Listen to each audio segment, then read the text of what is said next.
Hello everyone, welcome back to গল্প কথা। আজকের এপিসোডে যে ঘটনা রয়েছে বেশ কিন্তু ভয়ের।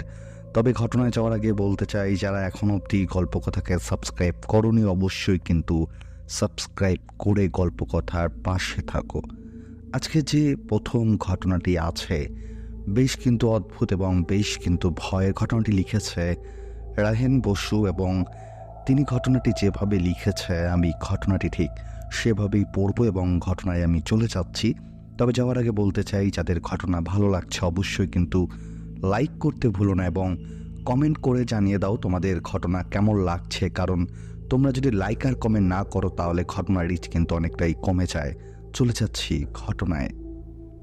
এই ঘটনাটি ছোটবেলায় দিদিমার মুখে শোনা, আমাকে নিয়ে গল্প। আমি জন্মেছিলাম আমার মামার বাড়ি তৎকালীন পূর্ববঙ্গের কুষ্টিয়া শহরে। দাদা বেশ বড় শহর ছিল বাংলা ভাগের আগে।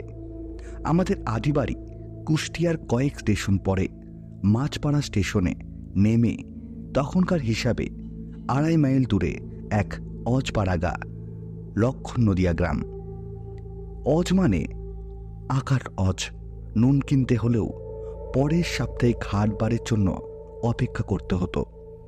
জমির ফসল আর পুকুরের মাছ ছাড়া কিছুই পাওয়া যেত না, বাকি সবই হাট বারের হাত থেকে কিনতে হতো। ভুলে না কেনা হলে তা আর পাওয়া যাবে না, এমনই গায়ে আমাদের বাড়ি। যানবাহন বলতে পালকি আর গরুর গাড়ি। বর্ষায় কিন্তু নৌকা ছাড়া উপায় নেই। পূর্ব বাংলার নিচু ভূমি, বর্ষায় চারিদিকে জল আর জল, মাঝে মাঝে ছোট ছোট দ্বীপের মতো গ্রাম। একে কিন্তু বন্যা বলা হতো না, ওটাই ওখানকার প্রাকৃতিক নিয়ম। আমিও বাবা মায়ের প্রথম সন্তান, তাই আমার জন্ম হয়েছিল মামার বাড়িতে। সেটাই ছিল তৎকালীন রীতি। আমি যখন মাত্র 6 মাসের, তখন বাবা আমাকে আর মাকে আদি বাড়িতে নিয়ে যাচ্ছিলেন। রাতে মাছপাড়া স্টেশনে নেমে বাড়ির থেকে আসা পালকিতে আমি আর মা, পাশে পাশে হেঁটে যাচ্ছে বাবা। পথেই পড়ে এক কালীতলা। কালীতলা মানে বিশাল চাষের জমির মাঝে জনমানব শূন্য নির্জন জায়গায় বিশাল এক বট গাছের তলায় চাটাকের বেড়া আর খড়ের ছাউনি দেওয়া কালীতলা। আলো বলতে তেল প্রদীপ, প্রায় অন্ধ অন্ধ। মা পালকি থেকে নেমে আমাকে বাবার কোলে দিয়ে গলবস্ত্র নিয়ে গড় প্রণাম করছিলেন। হঠাৎই বাবার মনে হলো একটা ঠান্ডা শীতল বাতাস আমাদের ঝাপটা দিয়ে চলে গেল। সঙ্গে সঙ্গে আমি চিৎকার করে কাঁদতে শুরু করি। তারপরে শুরু হলো আমাকে নিয়ে জমে মানুষের টানাটানি। বাবা কর্মক্ষেত্রে কলকাতায়, মা আমাকে নিয়ে একাই শুতেন। জানালার বাইরে কারা যেন ফিসফিসিয়ে বলতো, এই দে দে ওকে, আমাদের দে, কিরে দে না, ওকে আমরা নিয়ে যাব।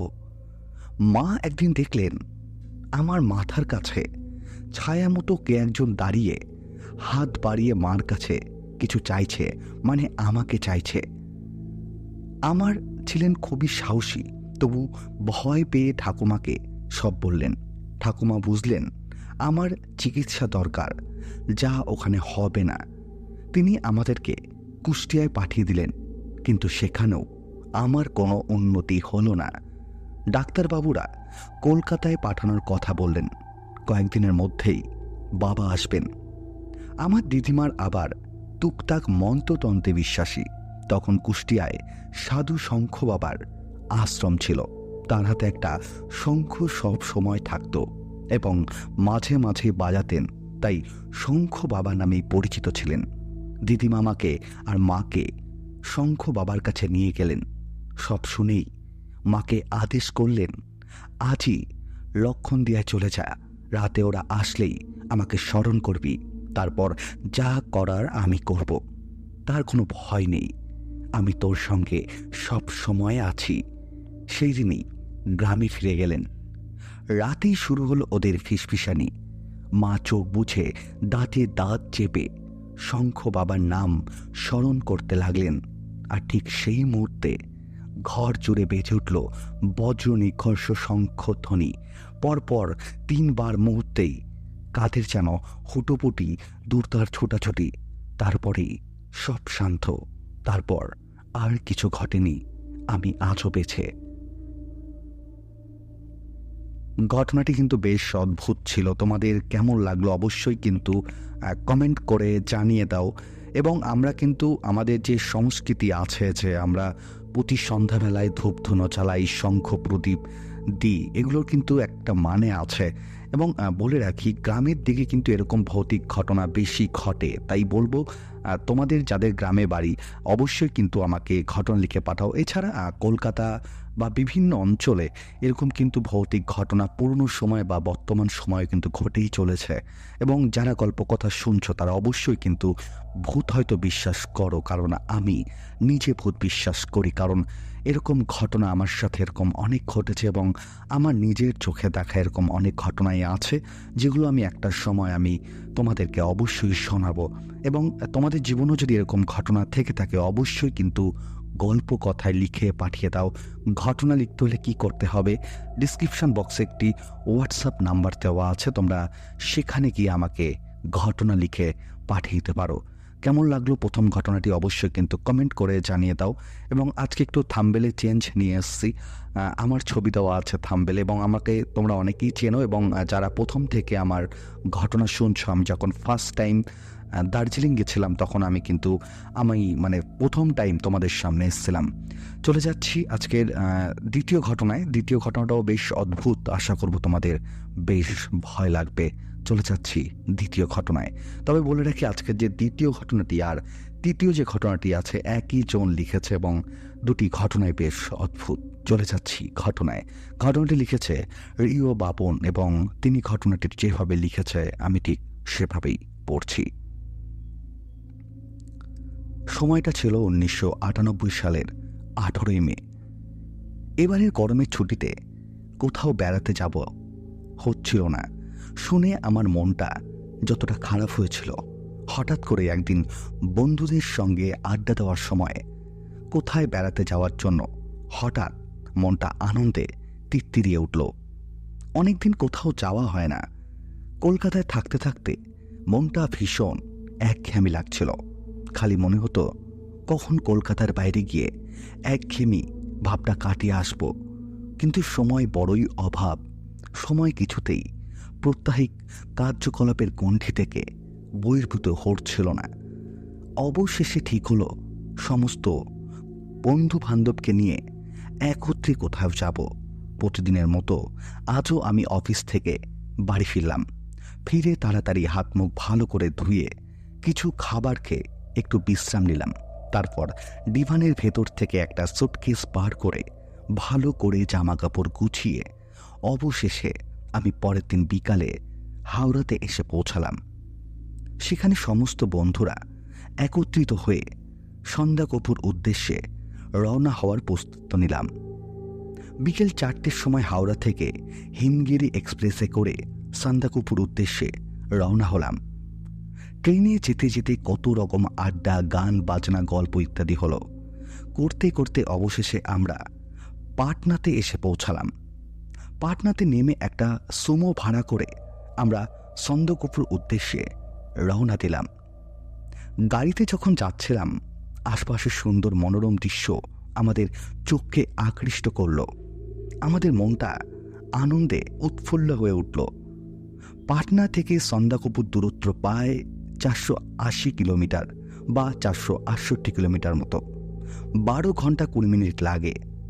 পাটনা থেকে আমাদের গাড়িটা যখন ছাড়ল তখন ঘড়িতে বাজে রাত 10টা, অর্থাৎ পরের দিন রাত 1টা নাগাদ আমরা দাঁড়াভাঙাতে এসে পৌঁছালাম। ভাবলাম বাকি রাতটুকু দাঁড়াভাঙাতেই কাটিয়ে দেব। অবশেষে ভাবনার অবসান ঘটল।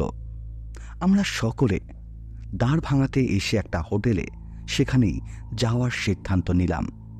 সারা রাত সেখানে কাটিয়ে আমরা সকাল 11টা নাগাদ দাঁড়াভাঙা থেকে সন্ধ্যাকপুর উদ্দেশ্যে রওনা দিলাম। দাঁড়াভাঙা থেকে সন্ধ্যাকপুর দূরত্ব 339 কিলোমিটার।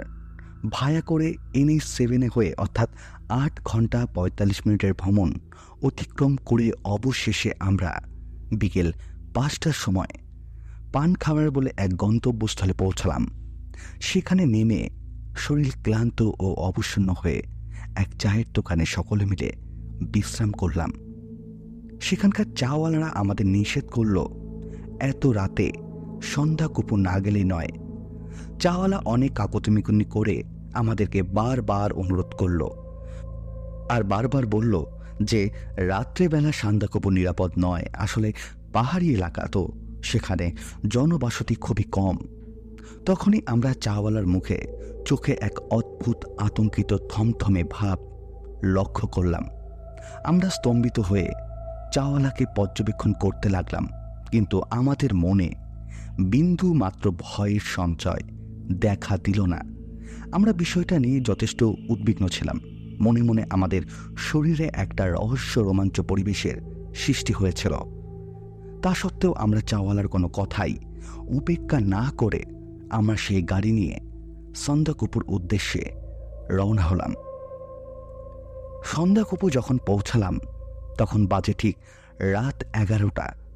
আমরা আগে কলকাতা থেকেই রিসর্ট বুক করে এসেছিলাম। আমাদের কোনো অসুবিধাই হলো না রিসর্টের জন্য।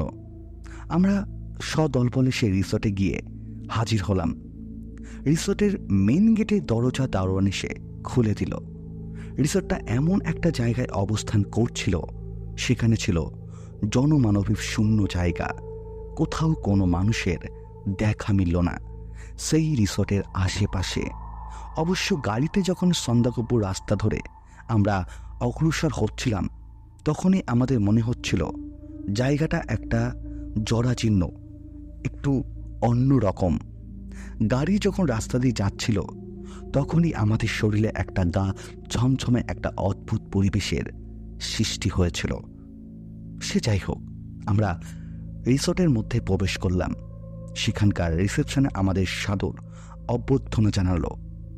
এক বৃদ্ধ বেয়ারাকে রিসর্টের মালিক আমাদের ট্রাভেল ব্যাগগুলো যথাস্থানে রেখে দেওয়ার জন্য অনুরোধ করল। আমি যখন ব্যাগগুলো তার হাতে দেওয়ার প্রস্তুতি নিলাম তখন লক্ষ্য করলাম বৃদ্ধের মধ্যে কেমন একটা অসহ্য ভাব। বৃদ্ধ ছিল আপাদ মস্তক একটা ধূসর বর্ণের কাপড় দিয়ে ঢাকা। তার চোখ আমি ঠিক স্পষ্ট দেখতে পাচ্ছিলাম না। আমার প্রচণ্ড কৌতূহল হচ্ছিল তাকে ভালো করে পর্যবেক্ষণ করার, কিন্তু কিছুতেই তা প্রকাশ করতে পারছিলাম না। সে আমাদের ট্রাভেল ব্যাগগুলো নিয়ে অবশেষে আমাদের নির্দিষ্ট রুমের দিকে পৌঁছে দিল। মোটামুটি আমাদের নির্দিষ্ট রুমের দিকে যেতে 3টে ঘর বুক করা হয়েছিল। রিসর্টের মালিক আমাদের হাতে রুমের চাবিগুলো দিয়ে দিল। রুমে প্রবেশ করার জন্য রুমগুলো ছিল 666, 672 এবং 673। এই নাম্বারগুলি আমি শরবেন্দু, সুখবেন্দু আর মনোজিৎ যথাসম্ভব 666 নম্বর ঘরে থাকবার জন্য বন্দোবস্ত করলাম। মোটামুটি আমাদের 3 দিনের প্রোগ্রাম ছিল। আমি আমার সকল বন্ধুদেরকে আমার বাকি দুটো ঘরে থাকবার বন্দোবস্ত করালাম। তাদের সবাইকে নির্দিষ্ট ঘরে ঢুকিয়ে অবশেষে আমি আর আমার 3 বন্ধু সেই রুম নম্বর 666 ঘরে প্রবেশ করলাম। ঘরটা খুললেই দেখলাম কি সুন্দর ঘরটা সাজানো, কিন্তু অদ্ভুত একটা গা ছমছমে ভাব উপলব্ধি করলাম। তখনও আমরা উপলব্ধি করতে পারলাম না আমাদের সঙ্গে কি হতে চলেছে। আমার তো এমনিতেই খুব রহস্যজনক মনে হয়েছিল। যাক, আমরা ঘরে ঢুকে প্রবেশ করলাম। সবাই জামা কাপড় ছেড়ে পরিষ্কার হতে গেলাম। হঠাৎই কলিং বেলের শব্দ হলো আর আমি দরজা খুলতেই সেই বেয়ারাকে দেখতে পেলাম। এবার বাইরের আবছা আলোতে বেয়ারার মুখখানা দেখলাম যেন একটা বিভৎস রূপ।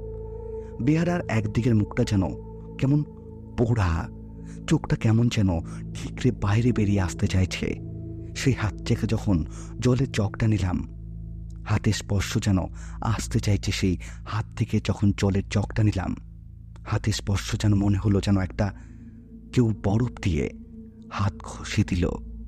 আমি প্রচণ্ড ভয় পেয়ে জলদি দরজা বন্ধ করে জোরে জোরে নিঃশ্বাস নিতে থাকলাম। আমার বন্ধুরা কি হয়েছে আমার বলে আমাকে অস্বস্তি করতে থাকলো। এরপর আমি বিছানায় শুয়ে পড়ি কিছুক্ষণ পরের ঘটনা। আমার বন্ধু শরবিন্দু বাথরুমে গেল পরিষ্কার হতে। আমি বললাম, বাথরুমের দরজাটা বন্ধ করিস না। ও আমার কথা শুনল, বাথরুমের দরজা বন্ধ না করেই বাথরুমে পরিষ্কার হতে গেল। কিন্তু সেখানেই একটা ঘটনা ঘটল। ও বাথরুমে ঢুকে সবেমাত্র আলো জ্বালিয়ে শাওয়ারটা খুলল, হঠাৎই বাথরুমের দরজাটা বন্ধ হয়ে গেল। সেই দরজা শত চেষ্টা করেও খুলতে পারল না। কেমন যেন দরজাটা অদ্ভুত একটা গোঙানির শব্দ হচ্ছিল। অনেক চেষ্টা করে অবশেষে দরজাটা খুলল। ও প্রচণ্ড ভয় পেয়ে বাইরে বেরিয়ে এলো, আর ওর চোখে মুখে একটা অস্পষ্ট ভাবভঙ্গির সৃষ্টি হলো। তারপর কোনো রকম বাইরে বেরিয়ে বিছানায় গোটা শরীরটাকে এলিয়ে দিল। আমি আর আমার বন্ধু দুজনেই বিছানায় শুয়ে হাঁটতে শোনা গেল পাশের ঘর থেকে ঘুঙুরের শব্দ আর কোনো মহিলার কান্নার শব্দ। আমরা উপলব্ধি করার চেষ্টা করলাম কোথা থেকে শব্দটি উৎপত্তি হচ্ছে। একটু আস্তে আস্তে অগ্রসর হলাম আর অনুভব করলাম কান্নার শব্দটা আসছে আলমারির ঠিক ভেতর থেকে। আমি শটান উঠে আলমারিটা খুললাম, কিন্তু কোথায় শব্দ? কোথাও তো কিছু দেখতে পাচ্ছি না। এবার আমার বিছানায় বসতে যাব, সেই সময় কে যেন আমার ঘাড়ে চড়ে চড়ে নিঃশ্বাস ফেলছে আর আমাকে আহ্বান করছে, তোরা এখানে কি করছিস? তোরা আমার ঘরে কেন? আমার ঘর আমায় ছেড়ে দে, নইলে তোদের ঘোর বিপদ। আমরা কথাগুলো যেন পরিষ্কার শুনতে পেলাম। আমি প্রচণ্ড ভয় পেয়ে গেলাম। কোনো রকমে জল খেয়ে একটু বিশ্রাম নিতে যাব, হঠাৎ দেখি আলোর মধ্যে চিচ্চির শব্দ হচ্ছে, আলোগুলো বারাঞ্চভাবে কাঁপছে। তারপর আমরা থপ করে কিছুক্ষণ বসেছিলাম। সারাদিন গাড়িতে কাটানোর পর আমাদের আর কিছুই ভালো লাগছিল না। শরীরের ক্লান্তি এসে গিয়েছিল, খিদেতে পেট চুলছিল, কিন্তু খেতে ইচ্ছে করছিল না। যাই হোক, আমাদের খাবার সবসময় বেয়ারা পৌঁছে দিল। তখন আর বেয়ারার অস্বাভাবিক চেহারা চোখে পড়ল না। তারপর আমরা খাবারের জন্য সবাই একসাথে বসলাম।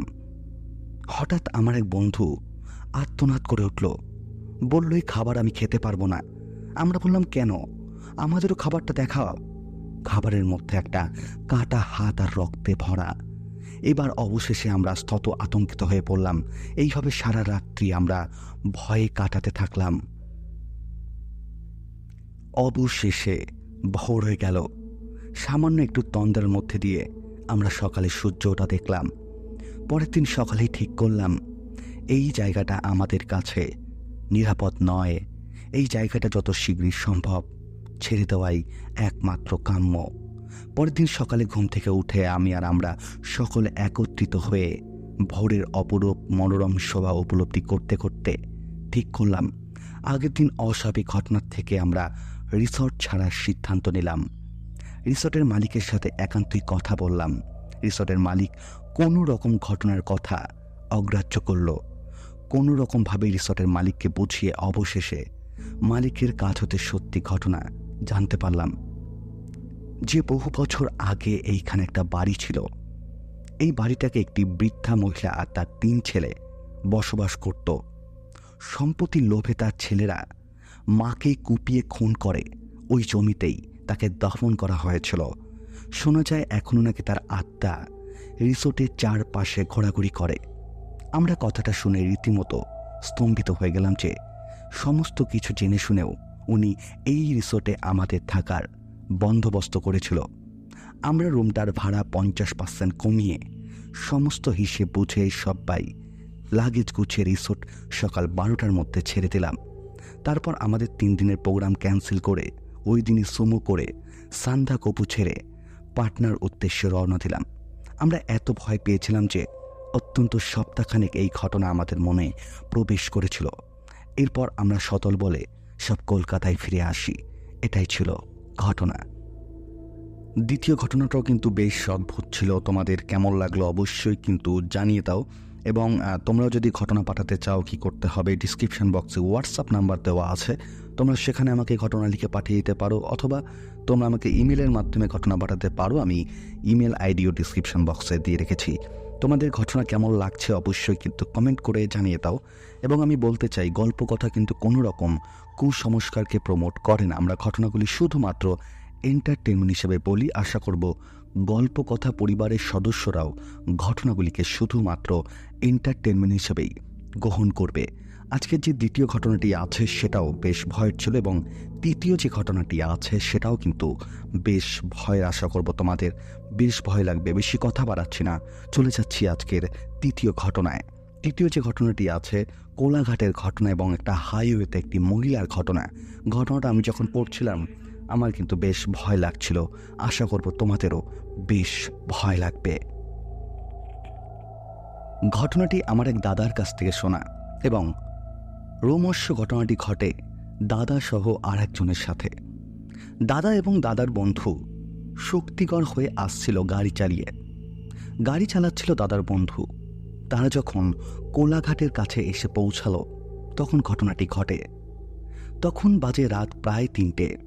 তারা উইঙ্গারে করে যখন আসছিল সেই মুহূর্তে তারা একটি মেয়েকে দেখতে পায় রাস্তার ধারে দাঁড়ানো অবস্থায়। দাদার বন্ধু বলে, কিরে এত রাতে এখানে একটা মেয়ে, বোধ হয় বিপদে পড়েছে, চল মেয়েটাকে সাহায্য করি। দাদা তখন বলল, তুই কি ঠিক আছিস? দেখ চারিদিকে বিল, আশপাশে কোনো বাড়িঘর নেই, তাছাড়া রাত বাজে 3টে, এত রাতে এমন নির্জন জায়গায় একটা মেয়ে। দাদার বন্ধুটি ভূত পেত কিছু বিশ্বাস করে না, তো সে দাদাকে বলল, তুই না গেলে আমি যাব। দাদার বন্ধুটি গাড়ি ঘুরিয়ে সেই মেয়েটি যে জায়গায় ছিল সেই জায়গায় গিয়ে দেখে মেয়েটি হাঁটু গেড়ে বসে আছে। তারা নেমে দেখে সেটি ছিল একটি মহিলা, বয়স আনুমানিক 40 থেকে 45। তারা মহিলাটিকে বলে, বলছিলাম যে এত রাতে আপনি এখানে, কোনো বিপত্তিবোধ হয়েছে নাকি? মহিলাটি কোনো কথা না বলে ফুপিয়ে ফুপিয়ে কাঁদতে থাকে। মহিলার কান্নার কারণ জানতে চাইলেও মহিলাটি কিছু বলে না। হঠাৎ মহিলাটি বিলের মধ্যে দিয়ে হেঁটে যেতে থাকে। দাদা বন্ধুকে বলে, মহিলার সাথে যাওয়ার দরকার নেই, বিপদ হতে পারে। কিন্তু বন্ধুটি দাদার কথা না শুনে মহিলার পেছন পেছন যেতে থাকে। নিরুপায় হয়েও দাদা তার সাথে যায়। কিন্তু কিছু দূর যাওয়ার পর মহিলাটি একটি পোটলার মতো কিছু একটা দেখিয়ে হু হু করে কেঁদে উঠল। দাদা এবং তার বন্ধু গিয়ে দেখে পোটলার ভেতরে একটা কাপড় ঢাকা ছোট বাচ্চার মৃতদেহ। দাদা ওই মৃতদেহ সম্পর্কে জানতে চাইলে মহিলাটি চুপ করে কাঁদতে থাকে। দাদারা ভাবে মহিলাটি হয়তো বোবা। হুট করে দাদার বন্ধুটি বলে যে, চল মহিলাটিকে আমরা সাথে করে নিয়ে যাই, এই নির্জন এলাকায় এত রাতে ফেলে রেখে যাওয়াটা উচিত হবে না। দাদা অনিচ্ছা সত্ত্বেও রাজি হলো। মহিলাটিকে গাড়ির পিছন সিটে বসিয়ে গাড়ি চলতে থাকলো। সময় তখন রাত 3:30। কিছু দূর যাওয়ার পর গাড়ির ইঞ্জিন হঠাৎ বন্ধ হয়ে গেল। গাড়ি সারাতে সারাতে প্রায় 4:15 বেজে গেল। গাড়ি আবার চলছে। এমন সময় মামা লুকিং গ্লাসের দিকে তাকিয়ে দেখে মহিলাটার মাথাহীন দেহ। সাথে সাথে পিছন ফিরে দেখে মহিলাটি ঠিকই আছে, কিন্তু আবার যখন লুকিং গ্লাসের দিকে তাকালো একই দৃশ্য দেখতে পেল। দাদা তখন তার বন্ধুকে দেখতে বলল। বন্ধুটিও এক দৃষ্টে দেখল এবং ভয়ে কাঁপতে লাগলো, এবং তারা দুজন প্রচণ্ড ভয়ে ঘামতে শুরু করলো। দাদা ভয়ে কাপড় দিয়ে লুকিং গ্লাসটি ঢেকে দিল এবং মহিলার দিকে তাকিয়ে বলল, বলছিলাম আপনি কি কিছু খাবেন? সাথে সাথে খেয়াল করে মহিলাটির চোখ অনেকখানি লাল এবং মৃত শিশুটি তার কোলেই রয়েছে। তারা হনুমান চাল্লিশে স্মরণ করতে থাকলো। কিছু দূর যেতে না যেতেই তারা সেই মহিলাটিকে রাস্তার পাশে দাঁড়ানো অবস্থায় দেখে, কিন্তু মহিলাটি তো তাদের গাড়িতে বসেছিল। তারা গাড়ি থামিয়ে দিল এবং একসাথে দেখল যে মহিলাটি নেই, এবং সবচেয়ে ভয়ঙ্কর ব্যাপার হচ্ছে মৃত বাচ্চাটি সিটের ওপর দাঁড়িয়ে তাদের দিকে মুচকি হাসছে এবং বাচ্চাটি চোখের মনির সেই নেই। এই দৃশ্য সহ্য করতে না পেরে দাদার বন্ধুটি সেন্সলেস হয়ে গেল। দাদা মনির সাহস আনার চেষ্টা করলো এবং এইভাবে যদি আমার কিছু হয় তাহলে আমাদের আজ রাতে এখানে পড়ে থাকতে হবে, কিছুতেই জ্ঞান হারানো যাবে না। দাদা এবার নিজেই ড্রাইভ করতে লাগলো এবং ভয়ে পেছনে তাকাচ্ছে না। দাদা যত দ্রুত জানে সবগুলো পড়তে থাকলো। হঠাৎ দাদা পেছন থেকে খটমট আওয়াজ শুনতে পেল। দাদা ভয়ে ভয়ে লুকিং গ্লাসের কাপড় সরিয়ে দেখে বাচ্চাটি একটা রক্তাক্ত পা চিবিয়ে খাচ্ছে। এইটা দেখে দাদা গাড়ির গতি আরও বাড়িয়ে দিল এবং দাদা নাকি আরও 2 বার মহিলাটিকে দাঁড়ানো অবস্থায় দেখেছে। ইতিমধ্যে ভোর হয়ে এসেছে। সূর্য আকাশ থেকে অল্প অল্প করে উঁকি মারা শুরু করেছে। দাদা দেখে যে রাস্তাঘাটে মানুষ এবং যানবাহন চলছে। ঘড়িতে তখন সকাল 6:25। দাদা গাড়ি থামিয়ে পেছনে দেখে কেউ নেই, শুধুমাত্র সেই কাপড়টা ছাড়া যেন কাপড়ের বাচ্চাটি ঢাকা ছিল, শুধু সেই কাপড়টাই রয়েছে। দাদা গিয়ে দেখে কাপড়ের মধ্যে কয়েকটা রক্তাক্ত হাড় পড়ে আছে। দাদা তখন রাস্তার কয়েকজন লোককে ডেকে আনলো ব্যাপারটা দেখানোর জন্য, কিন্তু এসে দেখে গাড়ির পেছন সিটে কাপড় সহ রক্তাক্ত হাড়গুলো নেই। অবশেষে দাদা গাড়ি চালিয়ে বাড়ি ফিরে আসে, কিন্তু আজও দাদা সবসময় একটা বিস্ত্রী আতঙ্কে ভোগে। আর যখনই তার সেদিনের রাতের কথা মনে পড়ে তখন সে বিভীষিকার আতঙ্কে সে কাঁপতে থাকে। আর সেদিনের পর থেকে দাদার সেই বন্ধুটি আর কোনো পাত্তা পাওয়া যায়নি। এটাই ছিল ঘটনা। আজকের কিন্তু 3টি ঘটনায় বেশ অদ্ভুত ছিল এবং বেশ ভয়ের ছিল। তোমাদের কেমন লাগলো আজকের 3টি ঘটনা অবশ্যই কিন্তু কমেন্ট করে জানিয়ে দাও। এবং যারা আজকে ফার্স্ট টাইম গল্পকথার ঘটনা শুনছো অবশ্যই কিন্তু কমেন্ট করে জানাতে ভুলো না কেমন লাগছে, কারণ তোমরা যদি কমেন্ট করে না জানাও তাহলে কিন্তু আমার পক্ষে সম্ভব নয় বোঝা যে তোমাদের ঘটনা কেমন লাগছে। এবং তোমাদেরকে রিকোয়েস্ট করব, যারা ঘটনা শুনছো প্লিজ একটা লাইক আর কমেন্ট করে দাও, কারণ তোমরা যদি লাইক আর কমেন্ট না করো তাহলে ঘটনার রিচ অনেকটাই কমে যায়। তাই আমি সব সময় তোমাদের কাছে রিকোয়েস্ট করি। এবং যারা আমার পুরনো শ্রোতারা আছো, যারা পুরনো অনেক দিন থেকে গল্পকথার এপিসোড শুনছো, তাদেরকে বলবো ঘটনাগুলি হোয়াটসঅ্যাপে শেয়ার করে দাও তোমার ফ্যামিলি মেম্বারদের সাথে। অনেক ধন্যবাদ আজকের 3টি ঘটনা শোনার জন্য। দেখা হচ্ছে সামনের দিন ঠিক রাত 10টায়।